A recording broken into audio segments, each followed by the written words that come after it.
We have seen that the cloud computing deployment are divided in three types: public cloud, private cloud, and hybrid cloud. Let's start with the first one, which is public cloud. The first question is, what is public cloud? Public clouds are the most pervasive and well-known cloud computing model. All the resources needed to run the infrastructure, servers, storage, networking, components, and supporting software, all of them are owned and managed by the third-party provider and accessed by your users over the internet via a web browser. Examples of public clouds are Amazon Web Services, Microsoft Azure, and Google Cloud Platform. Public clouds are multi-tenant. You share the infrastructure with other organizations, but your data and workloads are kept isolated from theirs in a safe and secure virtual space. Rather than having to own and operate the hardware, you rent it by subscription, paying only for the services you actually see. Now, let's see the most important benefits of using public clouds. In fact, public clouds offer a number of advantages. First, lower costs. A public cloud effectively shifts your IT spend from a capital expenses CapEx framework to an operating expenses OpEx model. Instead of making a large upfront investment to purchase and install hardware and software, you just pay for what you use. The overall required IG budgets, known as the total cost of ownership (TCO), is generally much lower than for traditional on-premises infrastructure. Second, freedom from maintenance. The service provider handles all of this, meaning you don't need to employ a large in-house team of IT professionals to run, manage, and optimize the environment. The on-demand scalability. Providers possess immense resources that you can scale up whenever needed to meet periods of peak demand and then scale down again afterward. High reliability.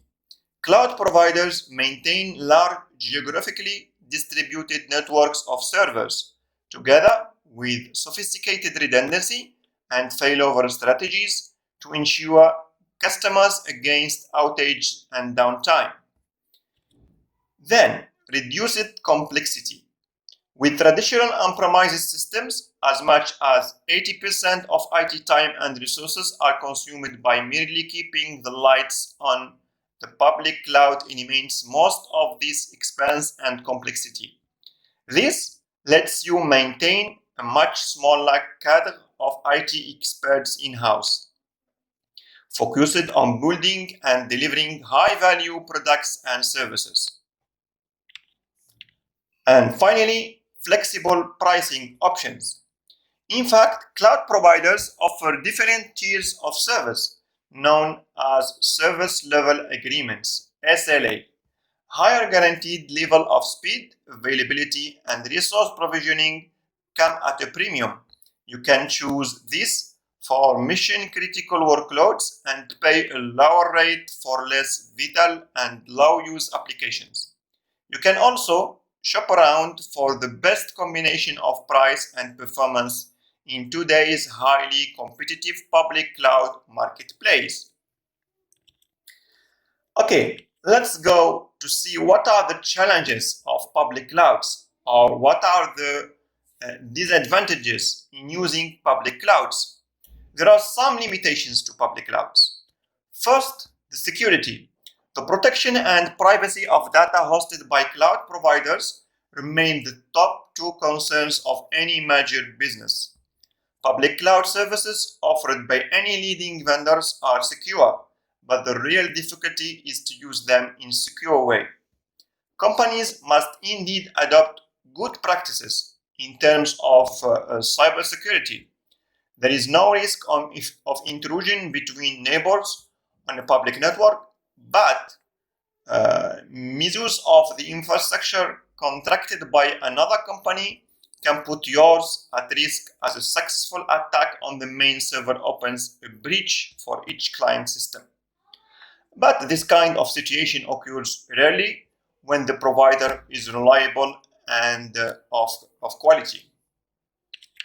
The second challenge is a poor fit for sensitive and confidential workloads.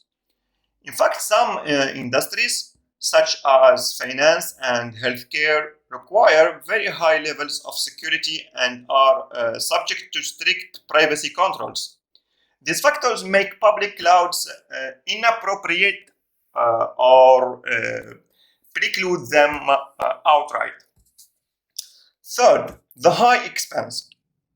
The public cloud can impose a price TCO for a high-use enterprise-wide deployments within mid-sized to large organizations. Then we have limited infrastructure visibility and control. The cloud provider runs, maintains, and secures the infrastructure according to standards and strategies.